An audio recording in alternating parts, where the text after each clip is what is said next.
Sud Radio Berkov dans tous ses états. Le face-à-face. Et aujourd'hui, André Berkov est en face-à-face avec Michel Messager, qui est une personnalité bien connue dans l'industrie du voyage, expert du tourisme spatial, chroniqueur de tourmag.com et président de l'Association française des seniors de tourisme. Et aujourd'hui, il présente ce livre, Le tourisme spatial. Alors, Michel Messager, quand j'ai reçu votre livre, Le tourisme spatial, attendez, oui, c'est très sympathique. Je me dis, il doit faire de la politique fiction, tourisme spatial, à part un Michel Pesquet qui s'envoie en l'air et pour la très bonne cause.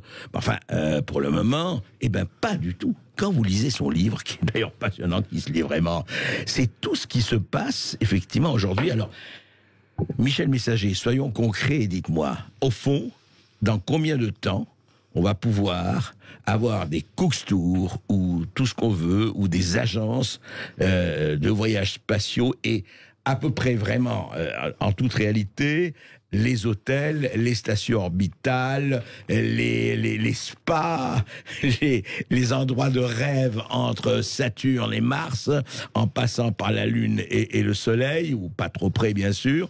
Au fond, dans combien de temps cela va se mettre en place? Bon, déjà, je vous remercie de m'accueillir et de pas me prendre pour un fou, parce qu'à chaque fois que je fais des réunions et où je parle du tourisme spatial, en général, on me regarde comme un extraterrestre, c'est le cas de le dire, et ça fait 10 ans que ça dure, puisque nous sommes à l'heure actuelle 2 en Europe à s'intéresser au tourisme spatial. Ah bon, vous êtes 2, c'est déjà pas mal. C'est pour ça qu'on au moins je suis un spécialiste. Mais bon, je veux dire, il faut attendre 15 ans. En fait, on est exactement dans le même style que le développement de l'aérien. Sinon, aujourd'hui, tout va beaucoup plus vite. Ouais. Et ce qu'il faut savoir, c'est quand même extrêmement important, parce que bien sûr, on dit, ils rêvent, c'est des rêveurs, etc. Il y a quand même quelque chose qui s'est passé. Et ça a commencé du temps de Reagan, vous voyez, c'est pas d'hier. C'est que de plus en plus, et maintenant c'est le privé qui a pris le pas sur les politiques. Or, vous pouvez pas dire que les 3, par exemple, qui sont en pointe aujourd'hui, quelqu'un comme Steve Bezos, oui, quelqu'un comme Elon Musk, quelqu'un comme Richard Branson, un peu les Émirats, on y reviendra sans doute, c'est leur argent. C'est leur argent. Ils investissent. Ils investissent. J'étais avec des boursiers il y a 1 an qui ne m'ont bien sûr pas suivi. Je leur disais, écoutez, vous allez voir, ça va se développer. Branson est rentré en 2020 en bourse. Vous savez de combien a monté l'action en l'espace de 10 jours, plus que Microsoft, 300%. Mais ce n'est pas lié au spatial, si? Et si, c'est lié au spatial, puisque Branson, je veux dire, c'est bien lié. C'était pas les vols, etc. C'était Virgin Galactic. Oui. Lié au spatial, 300%. C'est-à-dire que le privé, maintenant, s'intéresse. Alors, bien sûr, on dit 15 ans, ça peut être un peu plus long, parce que vous savez, dans le spatial, le nombre de fois où on dit, ça y est, ça va partir, mais il y a quand même des millions d'emplois qui sont créés. Parce que c'est un peu, vous qui avez connu comme moi, on était jeunes à cette époque-là, le premier homme sur la Lune. C'était quoi? C'était faire travailler des gens. Parce que le spatial, c'est tout ce qui gravite autour. Ce sont des emplois, etc. C'est des emplois énormes. Mais je voudrais qu'on fasse alors un scénario. À votre avis, faisons un peu de... Alors le premier qui va partir... De vol fiction, voilà. Le premier qui va partir, bon, vous savez que Bezos vient d'annoncer, il y a à peine 8 jours, que le 20 juillet, il y aurait un vol avec quelqu'un qui aura acheté son billet sur Amazon. Le 20 juillet prochain, là. Oui, personne n'en parle en France. Et vous pouvez même, vous, Monsieur Berkov, acheter votre billet, puisque ce billet est mis aux enchères. En général, ça vaut 200 000 euros pour aller à 100 km. Il est maintenant, aujourd'hui, ce matin, à 2 millions d'euros. Pas mal. À mon avis, c'est hors de ma portée. Et moi aussi. Mais donc le premier, ça peut être le 20 juillet. Mais vous savez, il y a eu tellement d'annonces. Mais ce serait un voyage autour de la Terre. Alors, ça sera juste un voyage. Il y a 2 types de voyages. Vous avez ce qu'on appelle le suborbital, c'est-à-dire en dessous de 100 km. Vous montez... Un rayon de 100 km autour de la Terre. Non. Vous montez, vous regardez la courbure de la Terre, et vous redescendez. D'accord. Coût 200 000 euros. D'accord. Bon, ça, je veux dire... Ça dure combien? Ça durerait combien? Ça dure 2 heures à peu près, 2 à 3 heures. Bon, on reviendra sur les problèmes, etc. Oui. C'est le Concorde d'avant à l'avant, quoi. Mais c'est les futurs New York. Concorde, puisque Ouais. derrière ce tourisme spatial, on va revenir justement aux bien avions sûr. hypersoniques, etc. Bien sûr, qui vont aller très vite. Oui, alors, donc, Et ça c'est... donc voilà. voilà. Alors il y en a 2, je veux dire, c'est Bezos et Virgin qui sont vraiment sur ce créneau. Et donc, je veux dire, 200 000 euros, ça nous paraît très cher, mais c'est pas plus cher qu'une expédition sur l'Himalaya. Et puis, il y avait un de mes amis qui disait, il y a 80 millions de milliardaires dans le monde. Oui, alors, il y aura du la Et clientèle. 200 millions de millionnaires, donc ça nous laisse de la marge. Et puis la deuxième chose, alors là qui est beaucoup plus cher, c'est le vol orbital. Et là c'est 400 kilomètres. Là c'est la station spatiale. Et là, bon, je veux dire, vous avez pour le moment, vous avez eu 7 personnes qui étaient des vrais touristes de l'espace, avec beaucoup d'argent, dont un d'ailleurs que madame qui est en train de regarder son ordinateur connaît tous les matins, elle le connaît, il a voyagé dans l'espace. C'est Charles Simeoni, c'est l'inventeur de Excel et c'est l'inventeur de Word. Alors quand il a vendu ses parts, vous voyez que maintenant il peut voyager Oui, il peut tranquillement. voyager, oui. Donc il y a eu déjà des touristes sur orbite. Voilà, il y a une femme. Alors, une femme, et il y a eu aussi le fameux Canadien, La Liberté, le patron du Cirque du Soleil. Ah oui, oui, Guy la Liberté. Voilà, oui. et qui est toujours pragmatique, puisque lui a voulu se faire rembourser son vol donc de 20 millions de dollars, ou 30 millions de dollars. Il a voulu le faire passer en frais généraux. Bon, Abus de bien social. Abus de bien social. Dans l'espace, Voilà. où va-t-on? Donc, mais oui. juste alors, le vol orbital, vous dites 400 km Oui. donc, de distance, et là, il est sur orbite, c'est Voilà. ça? Et vous là, faites- ça dure combien de temps? Ah bah ça normalement dépend, 4, 7, 8 jours, 8 à 12 jours, c'est un peu, voilà. Et alors, vous voyez, alors là, bon... Donc ça existe déjà, et 8 personnes l'ont 8 déjà personnes, fait. une D'accord. femme, et ils ont tous en commun, bien sûr, d'être des milliardaires, tous qui ont réussi dans la bulle informatique. Ouais. Et voilà, et donc ils voient ils voient la Terre 16 fois, le lever du soleil, etc. Alors tous à l'intérieur ont bien sûr fait des expériences parce que on leur a demandé. On va en parler, Michel Messager, c'est passionnant. Ouais, c'est pas pour demain, auditeur de Sud Radio, mais allez, on va rêver ensemble, on va continuer après ceci. Le parfum Terre de France, 100% des bénéfices au service de notre pays, présente Ici Sud Radio. Les Français parlent au français. Les carottes sont cuites. Les carottes sont cuites. Sud Radio Berkov dans tous ses états. André Berkov, toujours avec son invité Michel Messager, président de l'Association française des seniors du tourisme et auteur de ce livre, Le tourisme spatial, que vous pouvez, qui est disponible sur Amazon. Alors effectivement, là on est parti en orbite, on est parti de la bénédiction orbite et orbite bien sûr. On est parti bientôt peut-être sur Mars. Mais dites-moi, en fait c'est vrai, vous avez évoqué quelque chose hors antenne, on en parlait Michel Messager, c'est que si effectivement la population va arriver à 9 milliards, 10 milliards et compagnie, et c'était le vieux rêve la science-fiction rejoint la réalité. Où est-ce qu'on va les mettre?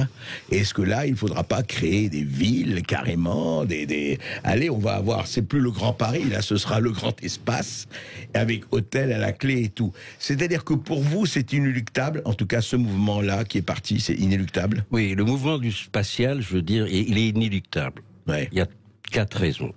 Premièrement, les télécommunications. C'est un marché énorme. Il faut quand même savoir qu'Elon Musk, il a envoyé dernièrement 60 satellites d'un coup. Donc, vous voyez, l'encombrement dans le ciel, c'est aussi un gros sujet. On y reviendra peut-être. La deuxième chose, c'est les mines, c'est les minerais. Parce qu'on manque aujourd'hui de... Voilà, Les terres rares. des terres rares. Or, il faut savoir qu'il y a un astéroïde qui se balade pas très loin de la Terre. Il a 9 milliards de tonnes. Ah, on est sûr de ça? Oui. On a C'est 9 une milliards information, oui. il y a 9 milliards de tonnes de je ne sais plus quoi, Ouais. d'uranium ou quelque chose. Ça représente 2 fois le PIB français. D'accord. Donc ça, évidemment, on en parle très peu. Colonisation de cet astéroïde. On en parle très peu, Ouais. mais c'est important parce que Ouais, c'est ouais, là bien où est sûr, le... bien sûr, bien sûr. La troisième chose, Oui. c'est effectivement les problèmes de surpopulation. Alors bon, pour le moment, on prend Bezos comme un fou. Elon Musk comme un fou puisqu'il veut coloniser Mars. Mais je veux dire, quand il y aura 10 milliards de monde, il va bien falloir trouver quelque chose, parce qu'on ne pourra pas nourrir ces gens-là. Et puis la quatrième chose, c'est le tourisme spatial. Parce que le tourisme spatial, à partir du moment où vous faites voyager les gens, après vous pourrez les occuper, etc. Et donc aujourd'hui, on assiste à quoi? À un développement des tourismes spatial, et notamment, depuis un an et demi, à un changement des plateformes genre ISS. C'est-à-dire? L'ISS, c'était une station spatiale, si vous voulez, qui a été lancée, je veux dire, anticipée du temps de Reagan. D'accord. Elle se balade maintenant depuis 25 ans. Honnêtement, je veux dire, il y a eu plus de 200 astronautes qui ont été. On a fait tous les circuits. Toutes les expériences. Or, depuis 2 mois, on assiste à 2 choses. Premièrement, une nouvelle station spatiale, URSS, des Russes, qui va être créée, et une autre station spatiale des Chinois. Ouais. Et eux, ils ont comme modèle, non pas de faire une seule station uniquement dédiée pour la recherche, mais également une station qui serait, je veux dire, multiservice, avec un hôtel, avec des labos, avec des recherches. Et des cinémas, voilà. Peut-être des centres sportifs. Exactement, etc., vous avez par exemple le projet espagnol, je veux dire, où il y a des saunas, il y a des bars, etc. Ça va être intéressant. N'oubliez pas qu'en ce moment, je veux dire, on peut pas les taxer de faire n'importe quoi. Nos amis des Émirats sont en train de construire un hôpital spatial. Carrément. Sur une station orbitale. Voilà. Ouais. N'oubliez pas, par exemple, malheureusement, il est décédé, mais qu'il avait trouvé les fonds, etc., que NSR, le patron de Playboy, travaillait lui-même, avec ses équipes et la NASA, sur un club Playboy. Et c'est dommage que écoutez, on soit pas à la télé, mais les maquettes sont faites. Écoutez, ils ont parlé ils ont parlé depuis 50 ans des différentes manières d'atteindre le 7e ciel. Voilà. C'est tout à fait normal qu'ils se mettent effectivement sur cette orbite-là. Mais vous avez aussi, par exemple, Hilton, qui est aussi en train de construire un nouveau... Les chaînes d'hôtel Hilton. Oui, et vous avez même pour être dans le concret, vous avez même un institut aux États-Unis, une université qui apprend à servir dans l'espace. Parce que nous, les Français, là, vous savez quel est le premier, celui qui gagne le plus d'argent avec l'espace en ce moment? C'est les pâtés ENAF. C'est les pâtés ENAF. Oui. Pourquoi? Parce que ENAF, par exemple, a toute sa conserverie. C'est lui qui envoie les repas des astronautes. D'accord. Donc, vous voyez, c'est un marché, énorme. Ouais. Et nous, bien sûr, on est un peu en dehors de tout ça, comme l'Europe. Alors qu'on a été les précurseurs, je veux dire. Voilà. Bien sûr, on a été les précurseurs de l'aviation, etc. Ces hôtels vont se développer. Alors, le problème aujourd'hui, c'est pas compliqué de faire un hôtel. Hein. Non, bien sûr. Vous avez, par exemple, celui qui est très en avance, c'est un Américain qui a une chaîne d'hôtels d'ailleurs, et lui, son idée, il a racheté des modules gonflables de la NASA. Ouais. Et imaginez-vous une grappe de raisin. On amène ces modules avec les fusées, et petit à petit, les modules viennent s'intégrer comme des grains de raisin à une tige. À une tige, oui. Et donc, on reprend le module, il y en a qui arrivent à droite, à gauche. Voilà. Vous voulez dire, il y a la station, il y a la station, la tige, voilà. Et il y a la tige. Il faut savoir que la station orbitale, aujourd'hui, peut recevoir 6 vaisseaux en même temps.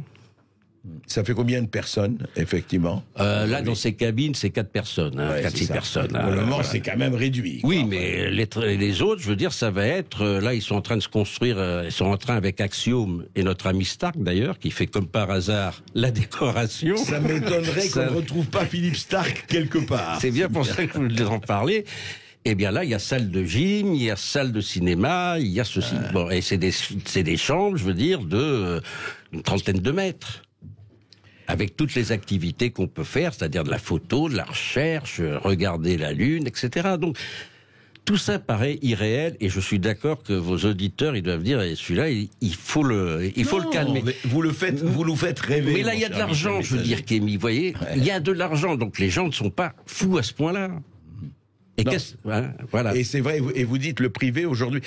Allez, on peut dire aujourd'hui, à l'heure où on parle, Michel Messager, qu'il y a des milliards de dollars investis. Il y a dans des ces milliards projets. de dollars investis. Ouais. Et notamment, je veux dire, par les gouvernements, qu'ils soient russes d'ailleurs, Oui, ou américains, indiens aussi. Je regardais un reportage sur le Premier ministre indien qui... Ils sont déjà dans l'espace. Bon, c'est sûr, ils sont un peu en retard, mais ils vont arriver. Vous avez des pays comme la Chine aussi, parce que l'espace, on ne sait pas beaucoup ce qui se passe. Mais la Chine est en avance aussi. Bien sûr. Donc un jour, tout ça va exploser. Et les gouvernements, je veux dire, donnent des... Et c'est vrai que quelqu'un comme Elon Musk est soutenu par l'État. Bezos est soutenu par l'État. Mais enfin, il donne aussi de son Il donne propre, des marchés, voilà. il donne des marchés. Ouais. Les gens... Mais ils investissent leur Mais propre avec argent. l'obligation d'investir leurs bénéfices dans ce marché, C'est dans ça. la recherche et développement. Et développement. Et c'est pour ça que ça va à une vitesse très vite. Je veux dire, moi, il y a 3 ans, jamais vous m'auriez invité. Ou alors aller à l'hôpital des fous, mais Non, certainement pas une mais station de on vous radio. invite parce que c'est très intéressant, Michel Messager, puisque vous donnez énormément de détails, vous racontez l'histoire. Tout ça a commencé il y a plus de 50 ans. Et en fait, je vais vous dire, vous nous faites rêver comme Blaise Sandrard avait fait rêver le patron de François quand il n'était pas parti sur le transsibérien. Eh bien, le tourisme spatial, c'est peut-être pas pour demain, mais ce sera pour vos enfants et surtout et certainement pour vos petits-enfants. Donc, allez, on s'envole. On s'envole et je rappelle le titre du livre de Michel Messager, Le tourisme spatial, que vous pouvez trouver sur Amazon. Et tout de suite, André Berkoff, Sud Radio continue, la culture dans tous ses états. Et là, vous avez une autre étoile, Michel Onfray, à l'occasion de la sortie de son livre, L'art d'être français, aux éditions Bouquin. Tout de suite.